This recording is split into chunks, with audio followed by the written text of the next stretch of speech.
Who is the most tech-savvy sports league right now? You put me on the spot because we work with all of them. So I don't want to say one is ahead of the other. I think they're all different. I think the NFL is doing some really interesting things when it comes to the implementation of technology from a media Hmm. standpoint.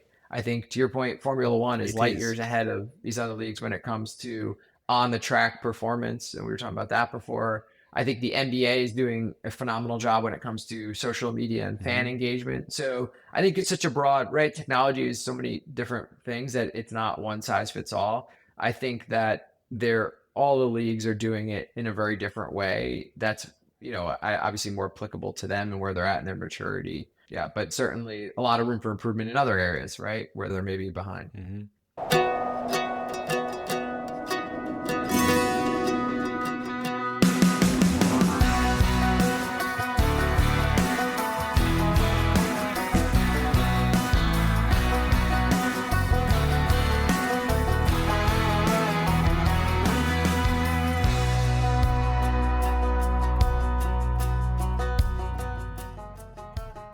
Hi everyone, welcome to another episode of the Pre-Zero Sports Talk podcast. This is a conversation with Jim Caruso, an AI entrepreneur and Chief Innovation Officer at Elevate. This company works with over 1,000 sports and entertainment brands to turn data into game-changing insights. Jim didn't follow the traditional sports ranks. He came from the advertising and tech, providing a fresh, disruptive perspective on fandom, engagement, and decision making in sports. I'm your host, Sid Ben Salah. Today, we'll explore how smarter, not bigger, AI is revolutionizing the sports industry. From building more innovative fan connections to reshaping leadership strategies, we'll also discuss the practical realities of AI adoption in high stakes environments and what the future holds. To support our show and keep the stories going, please check out the episode description for more. Let's get started. Jim, welcome to the show. Thanks for having me. Pleasure to be here. Great. Your path into the sports industry is, let's say, unconventional. Can you explain how you got there? Absolutely. My entire career has really been spent at the intersection of what is now called product management, or a facet of it is product management. When I was in college, there was no such discipline. It was you were an engineer or a very technical person, or you were on the business side and a salesperson or marketing person. And the two didn't really interconnect. What I was able to do was kind of blend those two worlds and understand how to translate what customers were wanting or what they were indicating that they wanted, the features, the functionality, but also just the need state. What were the problems that we were trying to solve for them? And marry that with understanding how that could actually be implemented from a technical perspective Mhm. and bridge those two worlds together. And that's what I've been doing ever since. I spent the early part of my career working in various industries, education, B2B software, corporate, helping corporate networking, things like that. And then in 2010 transitioned into advertising and marketing. And through the next 14 years or so was able to really understand and work and had the pleasure and fortune of working within every facet of marketing and advertising, starting with media and technology and pivoting into creative, and then later on even starting my own agency and software company that was geared around understanding and unpacking consumer behavior. What do people care about? What do they do? Why do they do it? And how do we marry those two things together to build out really complete and comprehensive connections with them as a brand? Fast forward about 2.5, 3 years ago now, maybe a little bit longer, and I sat down with the people at Elevate and started to talk to them about what I was working on and started to understand the intimacies of sports and entertainment as it relates both to the industry and the machinations of it, but also specifically the technology behind it. And you start to draw these corollaries, right? The ability for me to understand how to move ad inventory, digital ad inventory from publishers to advertisers and using programmatic media and real-time bidding and all these other technologies, AdTech and MarTech systems to do so. And you take that and you unpack it and you find that there's a lot of connections in the way that ticketing Mm-hmm. works. You have ticketing inventory, you need to move it through a series of different pipes and platforms and stages and put it in the hands of a customer, right? And give them the ability to buy it. And the more we started talking, the more I found that there was a lot of opportunity to take all those lessons I learned across every industry, but obviously more recently, specifically in marketing and advertising, and apply that lens into sports and bring through the ability to find new or different ways of using technology, but more importantly, finding ways to shape the front, you know, future of the businesses, right, that operate within the industry. Interesting. Was there a turning point when you realized AI could solve real challenges in sports, Jim? Yeah, absolutely. I think what's so interesting about what artificial intelligence can do, and again, that's a very broad Mm. term, right? So we use that as a catch-all. There's a lot of complexity to this there, and I try to break it down, and I won't by any means say I figured it out, but I try to break it down as simply as possible. And when I think about the ability for AI, it really centers on at the moment on large Mhm. language models, the ability to process massive amounts of data. What I think people really have a hard time wrapping their heads around, and almost, it applies equally to a lot of people, is just the sheer amount of data that a computer can process relative to a human, or even a collection of humans, a company of, the scale is not logarithmic, it's Mm. exponential, right? The ability, you see these statistics where they tell you so and so LLM was trained on X amount of data. If people had been reading all of that data and trying to comprehend it, it would take them 10,000 years of continuous reading. You're like the scale of which the ability for technology and specifically LLMs to capture and synthesize and store and then be able to quickly retain and respond with a lot of information is astounding. When I throughout my career, more recently though, I've been working on software products that the real challenge they typically call is like the last mile challenge, right? How do I take all of the information, all of the intelligence that I'm building out into my application and cross that last mile to deliver it to a Mm. user in a way that's going to be simple and actionable and useful to them? And for the last 20, 30 years, it's typically done through charts and graphs. And we took analog things that we did by hand and we put them into a digital format. I would write presentations out, I would write documents. Now I can use a word processor or use PowerPoint to create those documents. And as typically happens with technology, people are, I say reluctant, but also it's challenging to understand how to completely rethink the way you do things. So oftentimes we take the things we were doing, right? The first websites, they literally took a picture of newspapers and then put the image on the website. And it was like, great, now we have a website. And you're like, wait a minute. Like, you're not really maximizing and utilizing this new medium in its most capable way. AI has been transformative in its ability to solve that last mile problem. For us to go and talk to a user and say, what's your challenge? What's the problem you're trying to solve?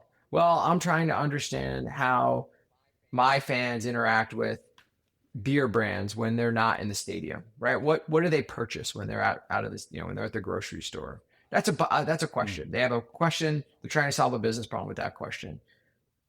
In the past, it was okay. Well, now I'm going to have to figure out how to collect that data, how to put it into a format that's usable, how to then go in and create that audience of fans that you're looking at, select the attributes that I'm looking at, produce a graph, the steps, and I'm trying to consolidate it for the essence of time. But you can imagine it's dozens and hundreds of steps, and even then, you're requiring someone to like really understand and look at this data and try to ascertain the value of what they're seeing.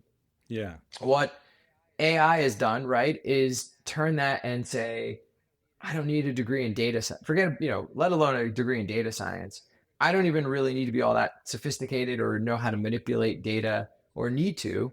I can go into a prompt and put in my question. What are the top 5 brands that my customers are interacting, right? And that's a question. I can put that into a prompt and I can get back an answer in seconds that's going to give me what the information that I need. And I think that's transformative. It gives and it empowers any user at any time to access data in a way that's never been possible before. Jim, what's the biggest misconceptions sports organizations have about AI? I think with any new technology, AI or other, there's always the tailwinds or the in the environment and the ecosystem that says, hey, you must be adopting. If you're not adopting something like this, what you're getting left behind, right? You think about 10, 15 years ago, you don't have a mobile app. Everyone has a mobile app. Why don't you have, and then brands and teams, oh my God, I must develop a mobile app. What are we going to do with it? I don't know, but everyone has one. Like we have to have one. And then you go, well, how did that work out? Well, it depends, right? A lot of people had these apps and they realized no one's coming to them. There's no reason to. There was no utility for them. So I think AI falls into one of those new shifts, paradigm shifts. I like to say, I think if you looked at the shift that the internet, mobile phones, and social media caused, which completely changed our lives, like every facet of our lives, both between us interacting with technology, but also us interacting with each other. You wrap those all into one. I think AI is 10 times as big of a transformation as that. And so when that happens, you've got such a spectrum on the adoption curve, right? And what I mean by that is you've got early adopters, you got people who are going to be later on, and then you've got the middle. And those early adopters are trying to experiment and find ways to make this useful. And what typically happens is what you see, right? Well, chatbot, we should put a chatbot on our site, or we should put a chatbot on our, we should make it easier for people to interact with us. I think the challenge is, how is that actually making the user's life better, right? How is that making your customer's life better? What is the utility that is providing? And in some cases, there is some, right? It was harder to ask a person this question. I can get and I had to wait for someone to respond to me. I can now go in and I can use a chatbot that's trained on all these data points and answers that we've already had and all this information we have, and they can give me an answer quicker on it. Yeah. How do I think those are very easy, tangible things for people to latch onto. I think the more advanced ones are where you start to rethink the way you do things. And I think really interesting examples, like, I don't know if you saw this article came out during the American football season, NFL, about how players started to think, well, geez, why am I training the same way watching videotape in a static environment? All of this video has been loaded up, right? And all of this information is available to me. Why don't I use VR and AR and basically an AI LLM that's been trained on all of this performance data about how players move and how they react? And I'm going to train and immerse myself in real time, right? If I do this, I can have data now that would tell me how other players on the other team would react. And there's a whole article in the New York Times about Jaden Daniels and his method of using this and how it can speed up, because in sports, a lot of this is reaction based on the field, right? You're not able in hundreds of milliseconds or less, you can't actually process the information you need unless it's intuitive and you've done it before and it's repetition and your brain can quickly process the signals. And I thought that's fascinating. Like, that to me that's fascinating, right? Because now you're not just saying, hey, let's take something we were doing over here and maybe it took 20 minutes and let's use AI to make it take 10 minutes. You're not just like, transitory kind of, yes, let's make this incrementally better. You're rethinking the whole way in which you can use the access and the data and the insight that can be unlocked through AI to do something that you were doing before. Yeah, yeah. Well, there is many examples. You mentioned football, but there is so many examples. Motorsports, for example, simulators, which in motorsports, especially Formula One, they've been using those solutions and features since maybe more than 15 years. But within the past couple of years, it evolves to a scale, to a quality, to a standard where it's like basically you sitting on a real car. Sailing has adopted the same. That's right. Many sports they're using it. And everyone talks about AI transforming fan engagement. How does it actually work, Jim? Yeah, so it's a great point, and I think that's one where the AI, the example you mentioned, Formula One, is a great one, because that's another where people early on realized the value of all this data and the value that data could have. They just didn't have the tools, right? And it's like I said, that's that last mile, right? Like We know if we could just get the, but we didn't have a tool that would let us synthesize 50 years of, I don't know how far back, of race data and quickly synthesize it and then allow us to tap it, so they were doing it incrementally. So it's a great example. It's really fascinating. I think in terms of what the second point you mentioned, that's where things come into play about in two ways. One is LLMs are very useful at the things that we've already talked about, right? Taking in massive amounts of data, processing it, allowing you to create correlations and connections between that data, things that are very hard for a human to do. That at the end of the day is still only as good as the data that's flowing into that system, right? If you train an LLM on a bunch of data that's not any good or inaccurate, you're going to get back a bunch of inaccurate answers. And a lot of what you see when people talk about models or AI bots, oh, they're hallucinating. It's not that the answers that the information they're coming back with is wrong necessarily. It's or inaccurate. It's only as good at, it might be wrong or inaccurate, but it's only because they were looking up or trained on data that was wrong or inaccurate to begin with, right? And so, that's where there's a little bit of, you have to understand and unpack and know enough about how these things work. So because if you just go in blindly and start using these tools and you're not getting the responses or the answers you want, you might just dismiss it as, it's not useful, it's not valuable, versus understanding why you're getting back the answer you are. When we think about the work that we do with sports teams and sports properties, I very much think about it in two worlds. The on the field, in the stadium performance, which is similar to what we were just talking about. These teams and some leagues are way ahead of others, right? To your point, in understanding how to use and leverage data. Now that data coupled with AI to improve the performance of their organization from a on-field perform, whether it be literally like improving the performance of the athletes on the field or improving the business operations side of it, where they're trying to understand which players to select or which players to draft, so on and so forth. The other side of the equation is how do I take this information and use it to make decisions that impact my organization outside of my four walls or outside of my stadium or outside of the racetrack, right? Which is a very different construct for a lot of teams. Mm-hmm. People at these teams have worked, a lot of them were athletes or they worked in sports or they came up through the ranks of the team through the lens of working on the operation side of it, selling tickets, selling concession, right? They understand every facet and mechanism by which a team has to operate and have host a successful event or have a great game day. When those people leave the stadium, when they go out, then they go back home or they go, wherever they go, that's where it gets harder, right? You don't have the ability to monitor or control that data as you do when they're in the stadium and you can see what they're buying or what they're eating or what video boards they're watching. When they leave, I don't know.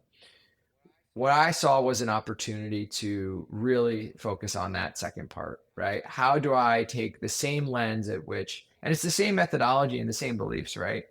Teams and properties want to intimately understand everything and every facet of what's happening inside their stadiums, and as they should, as any business does. I always say, the example is no different. If I'm a consumer brand and I have a retail store, I want to understand what are people buying, when are they coming in, what's my foot traffic look like. I mean, grocery stores or markets, they look and can even do that to see where people's eyes are. Are they looking at the top shelf or that's no different than any other business, right? I want to intimately understand everything I can when I have a customer in my physical footprint, in my physical four walls, or my digital walls, right? My website, right?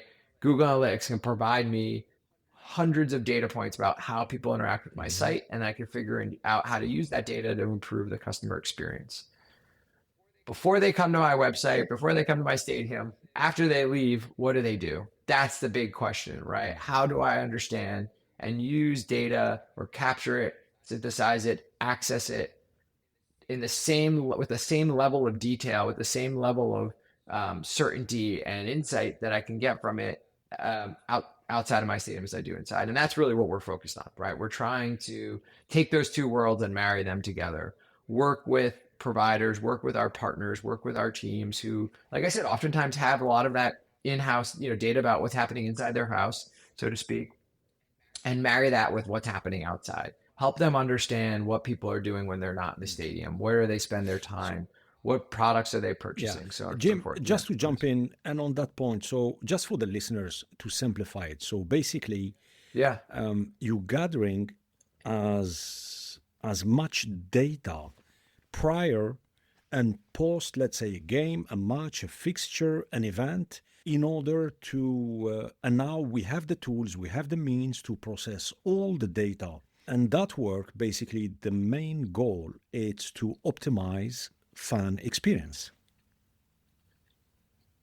that's right. Yeah, optimize fan experience, but also think about how to enhance that. I would say that experience in the most broad way Mhm. possible. Meaning, I believe there is a massive opportunity for teams and leagues to think about how to better Mm. monetize the fan base that they've Mm. built, not just when it's in the stadium, not just when it's at the racetrack, Clear, but all year round. clear. And Right? Yeah, yeah, and is there a limit in terms of how much data is required? Or we know the yeah, capabilities and the potential of using AI, but how much is too much? Or there is no limit, or yeah, regardless? Or let's say more yeah. data and better is the outcome. That's a great point. It's one where two part answer. Yes, there is always at some point diminishing returns in the amount of data. What I like to say is, if I'm looking at an audience of 8 million Mhm. people and I'm analyzing their behaviors, if I have 8,500,000 people, is there going to probably not going to be much of a difference, right? At some point, it becomes diminishing returns from adding more and more data, whether that be more data points or more users, whatever. I've reached enough where there's no statistical significance for adding more features to the data set. Absolutely agree. I think the other side of that is there is something really interesting when it comes to using LLMs and AI because it can constantly be learning. And so I do think the ability to continuously add new data now with the ability to unlock that in an easier Mhm. way is actually very differently, right? I would have said not going to be matter. I can't even get the insight out of the data I have, let alone Adding adding more, yeah. Yeah. more. Now I think it's completely changed. Now you go, well, but the system can learn every day from those data patterns, from new data, from new interactions with it. And it can use that and it can retrain really quickly on that data and then provide new insights based on what's Hmm. happened. Clear. And can AI personalize fun experiences without being intrusive? I absolutely think so.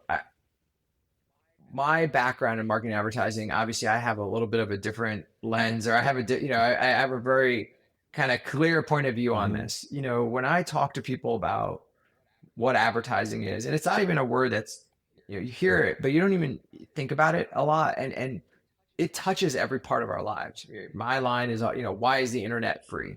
Right? You ask someone that question, and it sparks, and you go, advertising, right? You look at top 10 companies in the world, outside of maybe some manufacturing, oil, gas, Meta, Google. Where do the revenues come from? 99% of Meta's revenue comes from advertising, right? And you look at sports leagues, it's no different. 75 to 80% of their revenue comes from advertising. By proxy, it's media rights, which is only paid for through Mhm. advertisers. If there's no advertisers buying media, there's no Clear. advertising. There's no media rights. Those dollars are worth. So, I think it's been a really, for me, I knew a lot of this information, but obviously, and I think intrinsically people in sports do, but when you boil it down, I don't always know that people equate the dollars that are behind the media rights for these property and where they're generating the value. I mean, outside of that, it's ticketing and it's concessions, and those are, but it's media, Mhm. right? Media, whether it's F1, whether it's NFL, it's media rights. And without advertising, there's no media rights dollars. So for me, the ability for advertisers to get to and reach audiences in a very relevant way is at the core of all of these businesses. If they can't do that, they're quite frankly not in Mhm. business, right? And the ability for you to find out how to make your brand relevant to those consumers, to those eyeballs, to those, wherever those people are, whether they're watching online, whether they're streaming, whether they're on your website, whatever it is paramount. If I'm an advertiser and I have $100 to spend or $100 million to spend, I want to spend it wisely. I want to reach the people that are most relevant to my brand that are going to convert. It doesn't matter how big your budget is, Mhm. right? If I can't do that, it becomes very hard for me to either justify my investments or for me to feel like I'm actually understanding the return on that ad spend. And maybe choose to deploy my dollars elsewhere. Mhm. For us to make things personalized, or and I know there's so much terminology, right? Hyper personalization, you hear all these things, right? Again, to keep it really simple, I like it to think of it on a spectrum. If I have the ability to take one advertisement and one message and target 1,000 people, or take 1,000 messages and target 1,000 people, obviously I would err toward the second one, Mhm. but that's also not Yeah. realistic. And so what I always like to think is how do I use any data, whether now it's, very much AI driven, et cetera, but how do I take this information? How do I take this data, and how can I move somewhere on the spectrum of, I'm not going to blast one message out to 1,000 people because I know that's not going to probably be relevant to all of them.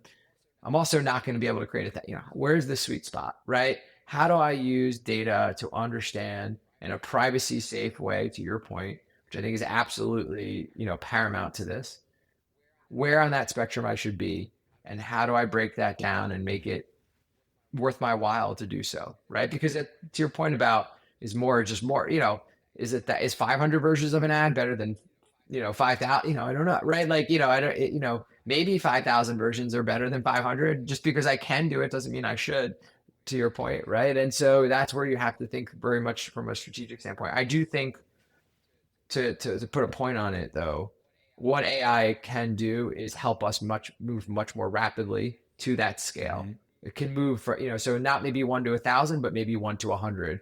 Whereas 5 years ago, 2 years ago, even, less, moving from 1 to 10 was like, Right. okay, that's a lot of versions for people to, right? Now it can be done really Yeah. quickly, so now, I do think that it helps us move toward there. I still think that you have to be responsible with this power, right? Or these Mhm. new technologies, and also use them appropriately. You've said the teams that use AI smarter, not bigger, are the ones pulling ahead. What do you mean by that?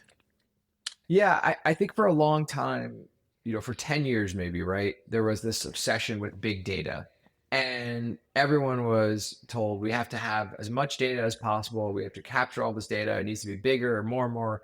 And you lost sight when you started to lose sight of, well, what am I actually going to do with all that data? Right? And why am I capturing it? Like, is it all valuable, right? Like, I mean, just because I can do it doesn't mean I should, right? And I always come back to really simple stuff. It's like, why? Why am I capturing this Mhm. data? Is this relevant? Is it going to be used? Is it useful? If I can't use it now, maybe I could use it down the road. Then I could, but just because I can access it doesn't mean I should.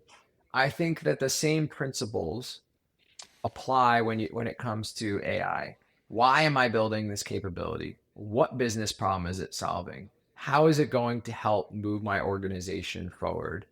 Not just adding it in to add it in and saying that I have it, right? But how is this tool being deployed in a way that's going to help me unlock something I didn't have access to before? Help me to get insights to something I didn't have before. And I think that's what, when you talk about using it Mhm. smartly, that's what that focus is, right? How can I solve a problem where maybe it's pricing, right? Ticket pricing. I have 5 inputs today. I don't care how good you are with Excel or spreadsheet, right? There's only so much data that can be in Excel.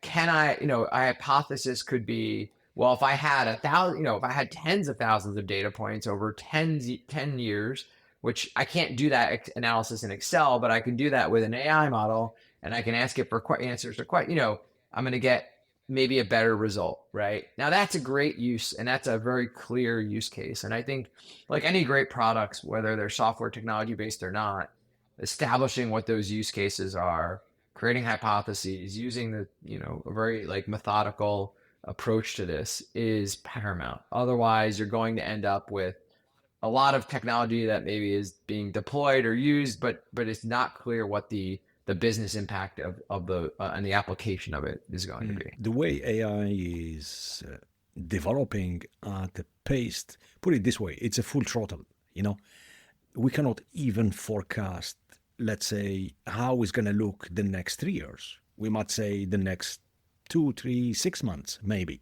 You know, now Yeah. knowing that, how does AI help teams optimize game day experiences for fans, both in stadium and digitally? I, I think there's some very real, tangible examples. If I, as a customer, am, spending my time, spending my money, and committing to hours, minute, however long, a few hours, whatever it might be, to immerse myself in an experience, there's intrinsically a set of needs and a set of values that I have, why I'm doing that, but also a set of needs that I want to be met, right? Whether that be excitement from the game itself, whether that be connection with the fans around me, whether it be something else, great food, right? It could be all the above. Whatever those things are, the better I can understand and unpack the way in which I, as a team or league or property, can be relevant to you, can be useful in fulfilling that, Mhm. is paramount.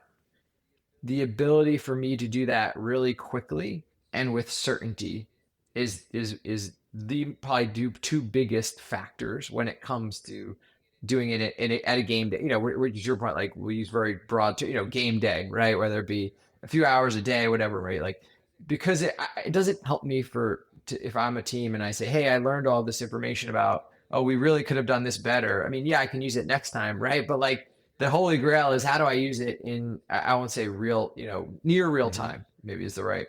And I think that's the unlock. I think the challenge is both a technical one and a business one. From a technical perspective, you actually, yes, you can have AI and LLMs here, and you can have your game day operations and your platforms and your systems here.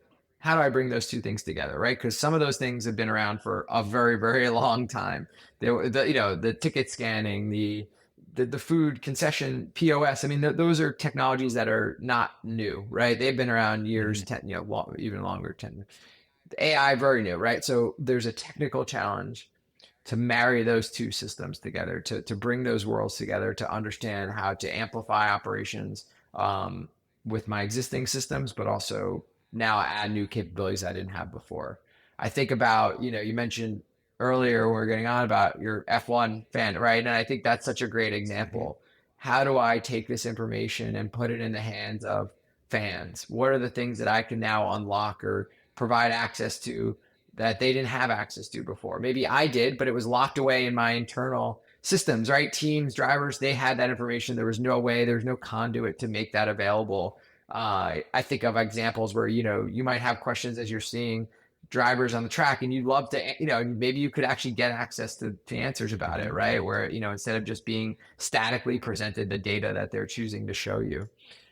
I think the other is much more of an operational um, challenge, right? You implement these technologies. There are thousands of people working on these events, right? Like, and sometimes, like, I mean, the order of magnitude is quite high, 6, 7,000 people at some of these, right? To manage every facet of an event, that's a lot of people to commandeer, and they're coming in, and they're not there every day, right? They're just showing up on game Mhm. days. A lot of them, they're not full-time employees in that way. So I think that's the operational Mhm. challenge. Is, even if I have all these tools and I've integrated all of these systems together, I now need to operationalize that. I now need to put this information in the hands of people, and it has to work, right? I can't, great, I've now got people with mobile phones and they can do this, but do those phones work? Are they connected? Is the bandwidth high enough? Can it use the LLM to pull in from, I mean, like, there's very real, tangible things that actually have to happen to make this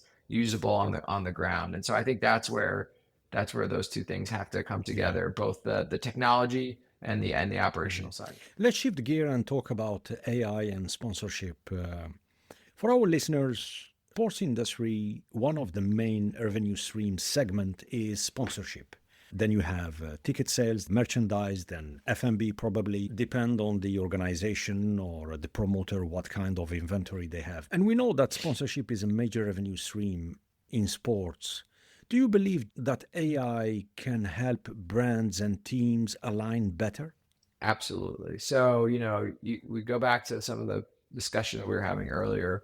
My background is working with advertisers, right? Mhm. AKA sponsors. And on that side of the business, there are absolutely things I understand when it comes to the ability to reach consumers. Advertisers are hungry for the best way to do that. They will pay top dollar, right? There's a reason why some publishers get $5 CPMs and others get 50 or $100 CPMs, right?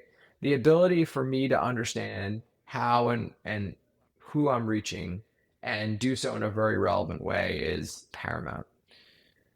I think that the tried and true ways that teams have done this, putting up signage in a building, providing entitlements and naming rights, those are all great. I think we're at a point though where all of that is really being disrupted and or is ripe for disruption, I should say, probably. I don't think it's actually yet happened, but I think when you start to think about the ways that we can now capture and harness data about consumers and understand, especially as those behaviors shift and more people are becoming fans who now have access to be engaging with a property or with a team, but never go to a stadium, right? I mean, you were mentioning F1 race in Singapore or China, wherever it is this weekend. You're not going, right? But you're fully immersed, you're fully engaged, right? What are the ways in which a sponsor, an advertiser can maximize the value of your fandom of F1 or my fandom of, a sports team or a league? I think there's a lot of opportunity there. I think as more teams come into the digital world and as consumers' behaviors continue to fragment, you look for these through lines, right? What are the ways in which I can, at the end of the day, to your just really great reinforcement of our conversation around personalization, that it is incredibly hard to go, I'm going to create 1,000 partnerships. And within those partnerships, I'm going to have 1,000. I mean, you start to multiply these things together. It's impossible for a business to have. If I'm a consumer products company, my business is making great consumer products. I need to advertise for those, but my specialty is not advertising. My specialty is building, or constructing great products or making the best soda, whatever it is, right? Like that's what I'm really good at. I need to keep my focus there. And so when you think about it from that lens, you start to understand and unpack, well, there's only so many ways in which an advertiser can wrap their head around how to engage and interact with consumers. It's increasingly hard to do that. So what are the ways in which, what are those through lines I was mentioning that connect these things? And fandom is a great example of it, right? My fandom for a team or a league or a brand of clothing or, a school, whatever it is something that cuts through everything I do, right? I'm not just a fan of it when I'm watching it on TV. I am a fan 365 days a year. I think the ability for us to uncover and unpack ways to tap into that fandom 365 days a year opens up, to your point, a fifth or sixth, depending on how revenue opportunity, right? There's the sponsorship deals that happen that are largely contained within the physical spaces or TV rights, right? Which are, and then there's the and they're owned and operate, what I call O&O, right? They're owned and operated channels. Yes, I can do a sponsorship, and if I do a sponsorship with Team X, they'll put out social posts from their handle about me, or so, they'll send emails on my behalf. Fine. What are the ways in which we can leverage all of the data that we can get our hands on about consumers, marry that with data from the properties, and then start to open up channels by which they can monetize that data and that data set and that fandom 365 days a year, right? Not just on game days, not just in the season, not just when people are tuning in to a match, but all year round. Yeah, clear. I've been thinking back in the days while I was hosting major events, and we approach new partners and new sponsors, or we try to convince to keep while renewing a partnership agreement with existing sponsors. The model, the exercise was quite the same. Let's say if we approach new partners, we prepare the pitch deck, we get all the informations I will not say data, but the main data is basically audience reach and using various methods. And those Yep. methods, they were not 100% accurate. You know, we guess based on, let's say, the visuals, based on if it's live TV or if it's post production, how many times, how big is the A brand, the name appears, so you have all these things, and it was, let's say, it was a hard work with no guarantee, you know. Hmm. Now, listening to you and processing data, having the tools and the way to process the data at a speed which a couple of years ago, 5, 10 years ago, was unheard of. You know, we just guess. Do you believe, Jim, that when it comes Hmm. to negotiations, because at the end of the day, it's all about negotiations, it's all about pitching, it's all about sale, it's all about convincing, and you have Yeah. the human element that plays, and there is a lot of Yeah. emotions as well. So, Yeah. Yeah. absolutely, that's what it is, Very rational being, very emotional, irrational beings humans are. Absolutely. Yeah. Do you see us now shifting to a completely different standard where AI is vital, is the key in terms of influencing negotiations between teams, leagues, right holders, and partners? I do, but I think it goes back to the point I made earlier, which is the AI will only be as good as the data sets that go Hmm. into it. If I'm continuing to train AI in a way that is, you know, similar to what you just mentioned, right? How it's been done. Hey, I Yeah, will go and yeah. I'll Let pull me let broad. me. Oh, go ahead. Yeah, Sorry, please. sorry to cut you, Jim. Just for No, the no. listeners, let me just add one important point. In terms of, we can forecast, we say, okay, we have X amount of audience for X amount of hours. If it's a day fixture or a couple of Yeah. hour fixture, or if it's a couple of Hmm. days or one week, depends on the type of the event. But one of the difficult task is to try to predict fan purchasing behavior. Was almost Yep. impossible to predict. You can guess, but then either you get it right or you completely, or you get it completely wrong. And then Yeah. on the other It's hand, binary, right? There's no, absolutely. yeah, And nowhere in then you between. have Yeah. a not happy client partner, and you try to lock them for as long as it take. I'm trying to make sense of the context we live in, that using AI probably can help us predict better how fans, or let's say spectators, in terms of their behavior in terms of purchasing, because you were talking earlier about trying to understand what they do before the game, what they do after the game, Sure. collecting all this For sure. data, good quality data, and to try to process everything faster in order to take the right approach, the right decisions. This is what, That's right. and here you're talking about for the sake of improving sponsor targeting. Hmm. It's a great point. I was actually having a lot of conversations about this topic this Hmm. week. I think that what you're talking about is an issue I identified earlier. I would say issue is probably not the right word, but it's a very unique challenge that I didn't face on the marketing side of this. If I spend $10 on Google or $10 on Meta or whatever it might be, there's a rough understanding, and what is it perfect? No, by not by any means, right? But there's a rough understanding of the ROAS, the return on ad spend that I can Hmm. generate. I put $10 in, I track people. Most of the time, again, if it's an online purchase, I have a chance at seeing these people were exposed to these ads, they purchased. Now, is it a one-to-one? No, like no. Is it perfect? No, but it's roughly I can understand, and I can also do it in a more like blind way of like, well, I spent $1,000 on Meta advertising this week. I turned it off for a week and my sales went down. Okay, well, there's a correlation, right? Like, and it, and I can tell that those advertising dollars reaching people on those channels is driving commercial success. What I've When I got into the sports side of it, I saw a lot of what was happening, and you were alluding to is very different than measurement how I was used to it. When I think about media measurement, I think about understanding how many dollars am I putting in? Am I driving an outcome? And sometimes my entire success of my ad campaign is an outcome. It's a CPA or cost per action. I need to get 1,000 people to sign lead forms. Every dollar I'm spending has to tie back to that, and we want to do it for $100 per lead or whatever it is. What you're talking about on the sports side is what falls under the bucket of measurement, but is very different. It's really equivalency. I've exposed someone to this many impressions. Therefore, I think this is worth this much in return or in equal value because I could have spent those dollars elsewhere.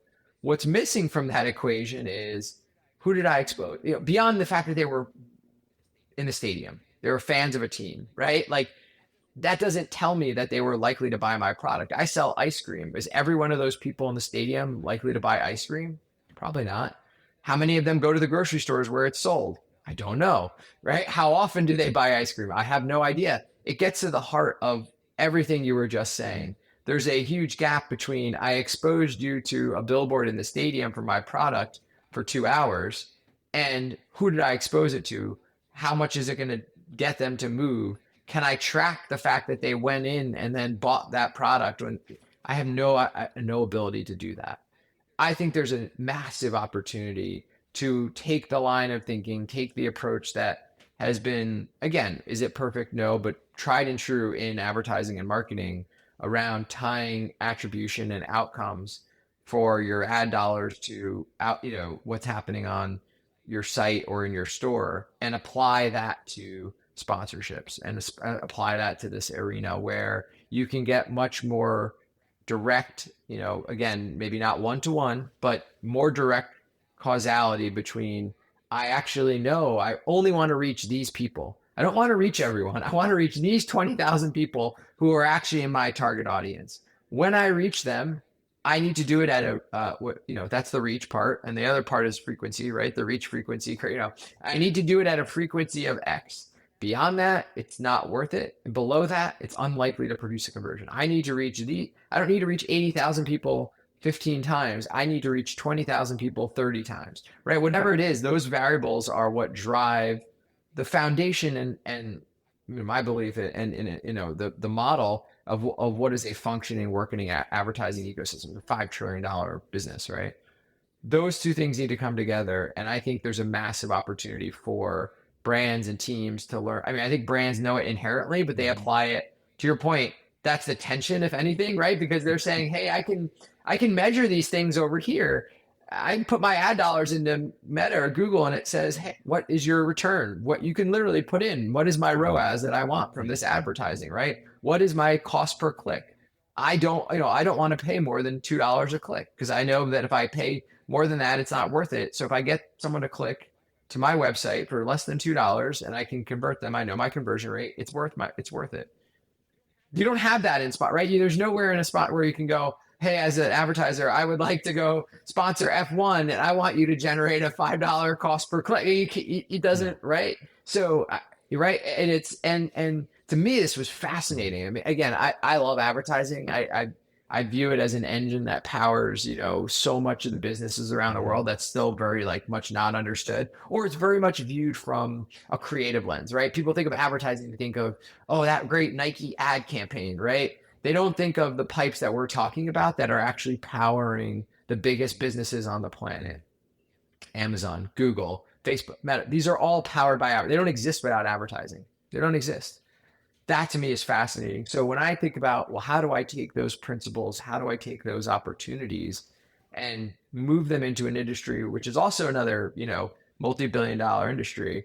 I think you're sitting on top of a massive amount of untapped potential and these teams are already worth a lot, right? You saw this week, Celtics sold for, I think, 6.1 billion. It's not like they don't view these assets as valuable. I think there's even more value than people realize. I also think that value will produce, which is the right wording, but that value will be even more helpful to the teams that aren't worth 6 billion, right? Like those teams don't have any. Those teams are doing just fine. right? What about these new and up and coming Yeah. leagues? What about women's sports? Or Mm. what about these other leagues who aren't sitting on these massive media rights contracts and massive valuations?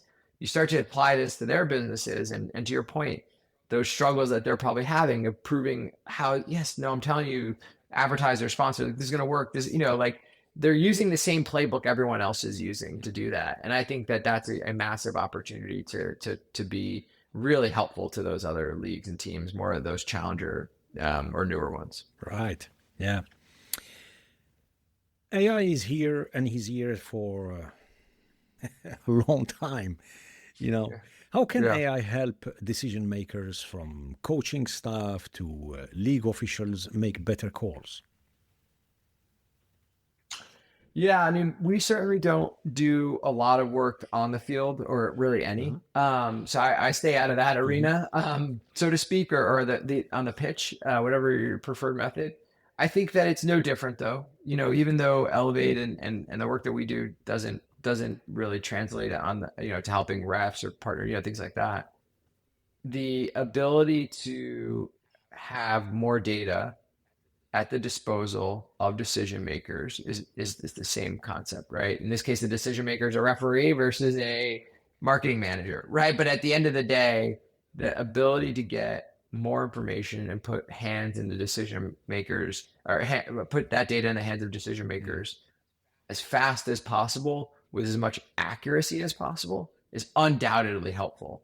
If I'm a ref and I can say, hey, we've got I've got a collection of data in my head of all the calls I've made and all the things I've seen, but now I can augment that with 50,000 other decisions that have been made by other people across the league, and I can have that to supplement what I'm doing. Why wouldn't I want that, right? Why wouldn't I take that help, and use it to make it to do my job better? Yeah.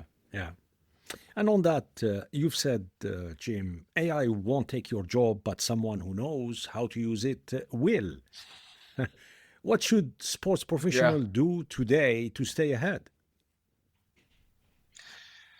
Yeah, it's a funny, provide a really good provocation, right? I think the reason that holds true is like any other new technology, right? If I'm working in, one arena and all of a sudden technology is changing the way in which that works, then I need to be able to figure out how to adapt and use that information. If I was managing my team's, newspaper ads and now all my consumers are on the internet, then I need to know how to use the internet to be like it's those changes are not new. I think I always try to remind people a lot of this is not new, right? The same shifts and changes that happened in the early 90s moving on to the internet, like it's just an era like just like that, right, where there's disruptive change, understandably scary, understandably,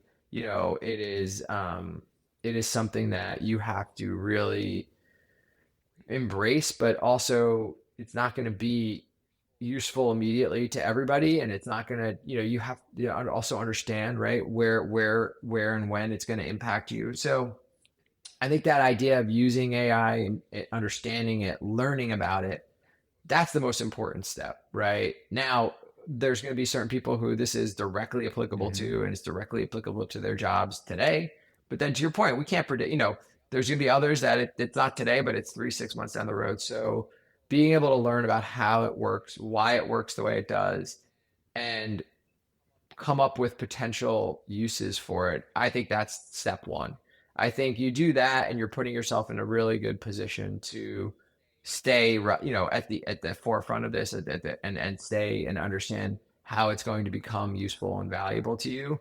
And I think trying to ignore it, to your point, like it's inevitable. Like Hmm. these are the types of things you can't put back in the body, like, and certainly this isn't a fad, right? The ability for people to access more data with better accuracy to make better decisions is a no-brainer. Like, why would anyone not want to do that, right? So, are there going to be facets of it that maybe are fads? I'm sure, right? Like everything else, there's going to be people that are testing out applications for different things, and some of those don't pan out. That's the nature of innovation. It's why, I love innovation. That's the nature of what I think is so fascinating and interesting about pushing the boundaries of what's possible. But I also understand it's, that's going to lead to a lot of misses too. And people don't talk about the misses. They only talk about the successes, right? So that, I think that's really what I would say is the best way to engage and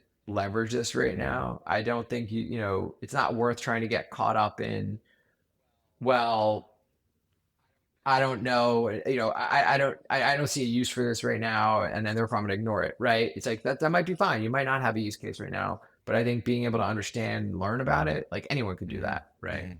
Yeah, yeah. The sports industry or sports people and fans love challenges, love contests because it's entertaining. The past couple of months, especially with the new administration in USA, we've seen a lot of talk about the race towards who's going to win this race, AI race. US is leading, probably together with China. We don't know yet who, you know, who's first, who's second. Europe, they try to get their head around in terms of how can we be involved and be part of this race. Yeah. Does it really matter? Personally, I don't think so. I think that this kind of technology, it's like trying to control the Mm, internet. I know, you look at that and you go, yeah, well, some governments have restricted access to different things, and I understand mhm, that. And that's to some degree true, but also to some degree not. Like, no one owns the internet. No one owns the ability to put up a website to disseminate information.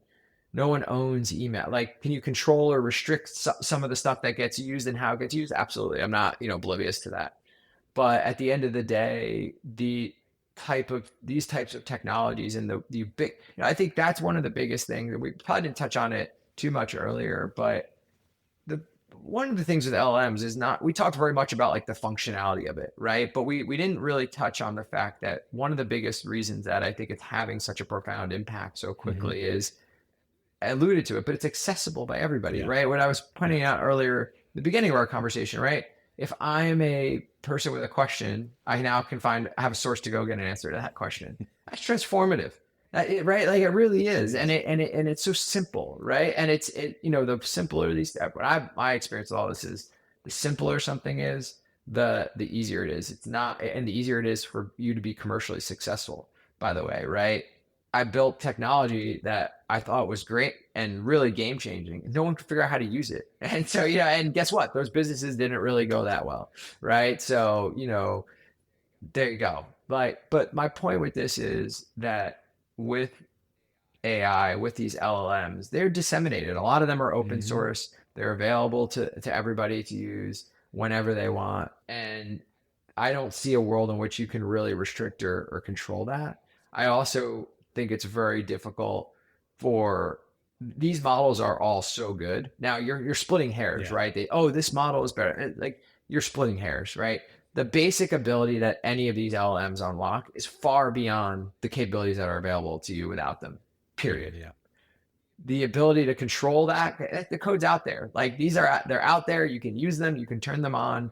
I really don't think it's going to be something where one person or government or body controls it or not. Now, I do think there's a counterpart point to that I'll make, and which is, I do think there's obviously restrictions around the chips that are needed and the technology, the infrastructure and whether that be energy infrastructure or the technology and Mhm. the microchip infrastructure to use it, for sure, right? Like, that's going to need to, but Moore's law, but the cost of those chips are going to come down. The accessibility of it's going to come down. The compute power of those chips is going to continue to double year, and Mm. so it's going to end up being, I think, more accessible over time. The second point is, I do think what we'll see is the commercial side of this, right? You think about advertising. Again, Google owns 90% of the search Yeah. market. Search is, like, anyone could build a search engine, right? So that part I don't know. I think that's really the interesting part. Now it's anyone could build anything on top of an LLM that's useful for their business. If I'm a lawyer, I put my legal documents in and I use it, right? Like, so there's no way to control that. I think it's almost the antithesis of a control model where it's open for anyone to use however they Mhm. want. So it inherently is hard to control and say, no, you have to use my platform to do this.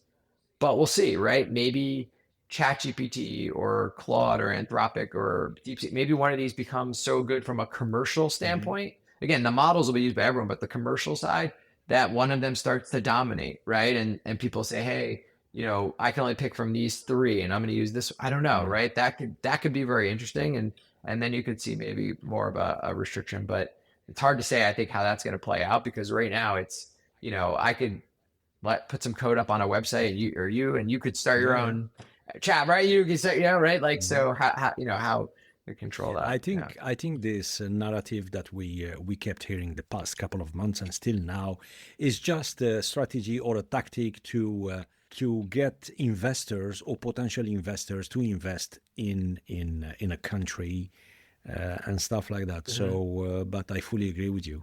Yeah, yeah.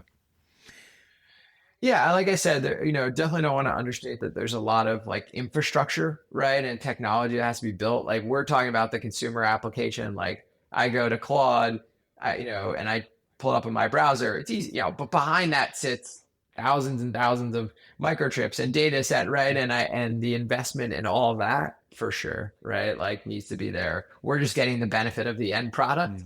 Mm. And I do think that it makes sense for everybody to be investing in Hmm. this. So that's I guess maybe I'm too, naive about it, but I think it's a good thing in that sense of everyone pushing each other because I do think this can have such a profound impact. I just read an article yesterday in the New York Times. My wife works in women's Hmm. healthcare, and so I'm attuned to these kinds of things and what's happening in healthcare with AI. And I know it's a little bit off topic, but I'll cut it short. But suffice to say, like another area, right, where you can have profound impact on people's lives, right, through this because of the ability to look at massive amounts of data, which no single doctor, no single physician could ever, right, Yeah. comprehend and use. Now you have thousands of years of data that can be put into it. So I just think that any investment in this space is good investment. If there's, I know there's political bent behind Hmm. it, but I think net, I think it's a positive impact to consumers. It's a consumer surplus to society, so to Mm. speak. And in your opinion, Jim, what's the next big breakthrough in AI? Uh, it's tough. I do think that a big part of this is, and what's coming next with this is the ability to have it use all this data not just to generate a text response to a question. Hmm. And I know this is happening, but when you say, I think it's at the nascent stages of having it generate actual outputs that are usable, right? Whether that be video, whether that be, and again, it's like early days with this stuff. And I've been playing around and using a lot of these tools, but it's still very raw. You can't just go into a site and say, create me a 2-minute video with it. Like there's a lot of prompting that still has to take place. I think that's the next big frontier here is how does it go from just reacting to your questions and answering them and maybe creating charts and again, and creating videos and stuff, but like really producing content and meaningful, valuable content using this data. I know the closest I've seen of something that's like very interesting, but still like I don't know how to use it Hmm. commercially is you could go into Notebook LM and you can have it create a podcast of two people talking about data. So you can load data in, right? Yeah. And yeah, and it's like, oh, that's interesting. But I don't know what to do with that, but it's interesting. Okay, now I think the next frontier is okay, how do you take it from interesting to actionable Mm. and have these things that this content because I still at the end of the day I use obviously we train we execute with a lot of AI in our platform. My goal is not just to have it in there, but how do I get it as close to producing a usable end product for customers as possible, Mm. right? Great.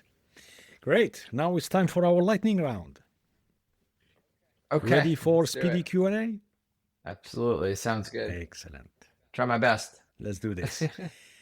Jim, if you could have a dinner with any athlete, past or present, who will it be?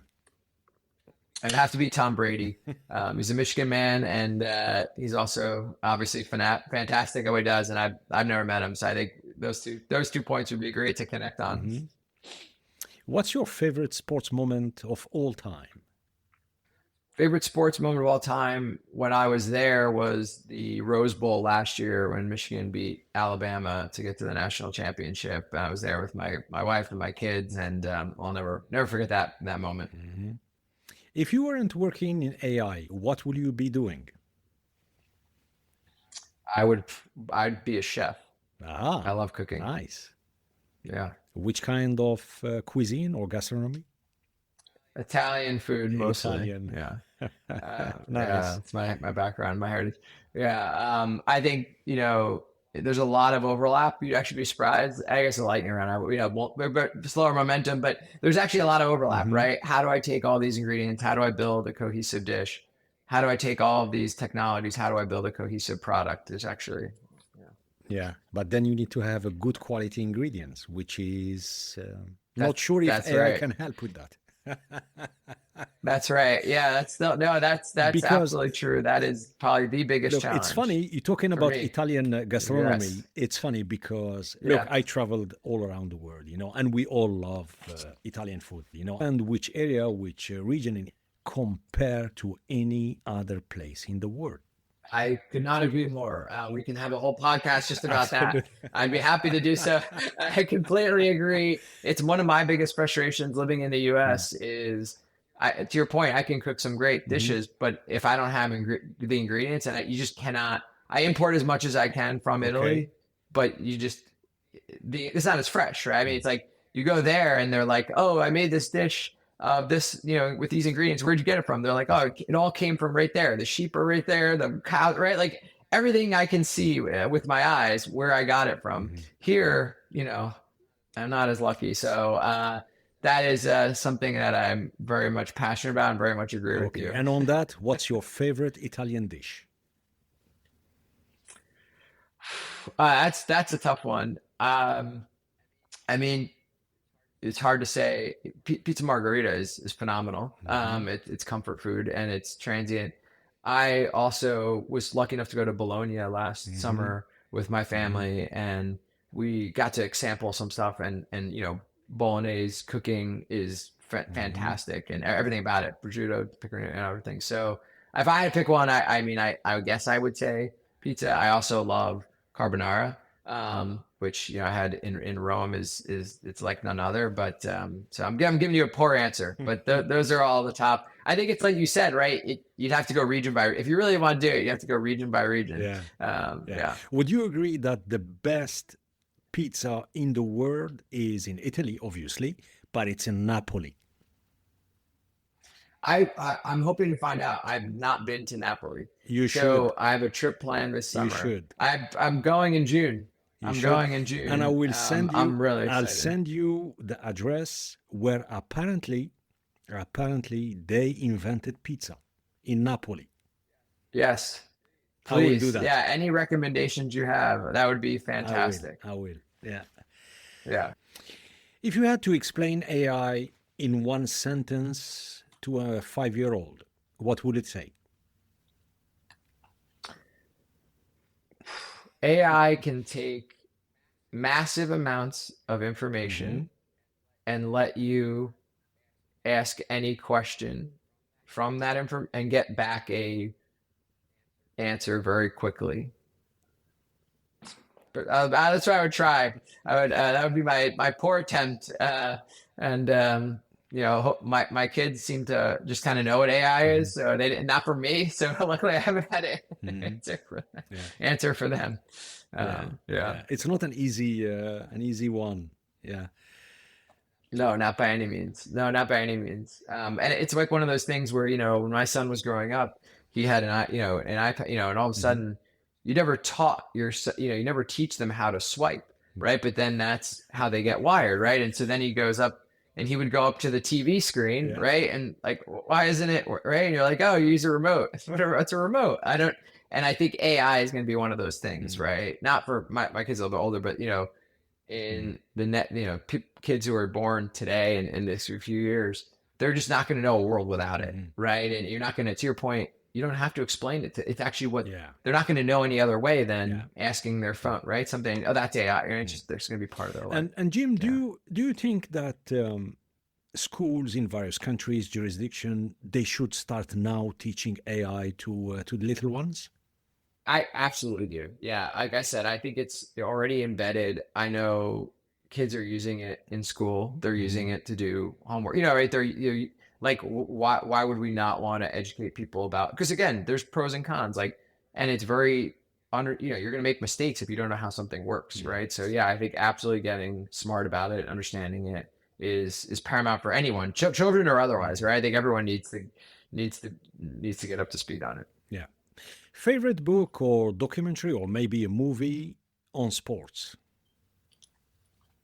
I mean, I think, the tried and true sports movies, I think of the ones that are like, really well known, the Miracle, like Miracle on Ice, Miracle, like that's one of my Hmm. favorites. Um, Books on sports. I don't read a lot of books on sports, Hmm. actually. I read a lot of On books on tech? Yeah, technology. I'm technology. surprised. So, yeah, Yeah, yeah. yeah. Okay. What's one piece of advice you'd give your younger self? I think the biggest single, if I had to give one, I would say it's believe in yourself, and believe in what you can do and what you're capable of. I think it's very hard when you're younger and you have less experience to do Hmm. that, and you second guess yourself and you second guess your abilities. And if I had to, I think I could have gotten, you know, been more successful, done more if I had that belief, Yeah. and really stuck with it, and more than I did. I think I did, in some areas, but not as much as others. Looking back on Hmm. it. And Jim, where do you see the world of marketing and advertising in the next 3, 4, 5 years from now? Yeah, that's such a big question. I think it goes. I'll try to pull some from some themes that we spoke about. I think the ability for AI to help you get a better understanding of what customers are doing and therefore how to better market to them is just in the beginning stages. I think a lot of people are throwing AI at the problem, but not necessarily Hmm. implementing it to solve the problems. That makes sense. I think the personalization aspect we talked about is again very nascent and can, is just at the beginning stages. And I think that the ability for the feedback loop between what's working, what's not working, how do we adjust, how do we mark, that is, you're never going to get it right. Like I said, it's in my mind, marketing is very much hypothesis driven of all the disciplines. And you have a hypothesis, you're out there, you're trying to prove it, disprove it, what works, what doesn't. Not every campaign, not every idea is going to work. How do I, right? And so if I could speed that cycle up, I think you'll see a lot of progress. Yeah. Great. Jim Caruso, thank you so much for joining us today.